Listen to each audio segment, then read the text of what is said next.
آقای چراغ، جواب سوال دینی امروزی که پرسیدم و بلدی؟ نه.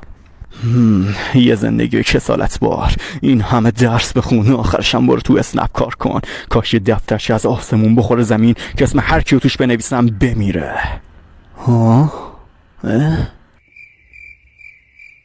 کاش از خدا یکم پول میخواستم، با اینکه با روان نویس مینویسم ولی بازم دست خطم شخ میاد. سورپرایز مادرفاکر. جیزس. نترس بابا، من خدای مرگم. همون دلغه که توی ایت. گو نخور، من فیلمتو ندیدم.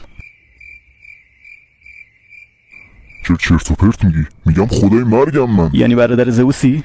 بابا اون حادث تو یونان به من چه ربطی داره؟ اعوذ بالله من الشیطان الرجیم، بسم الله الرحمن الرحیم. ببین من فقط اومدم اینجا از قوانین این دفترچه برات بگم که یه وقت به مشکل بر نخورین. کارا چی داری انجام میدی؟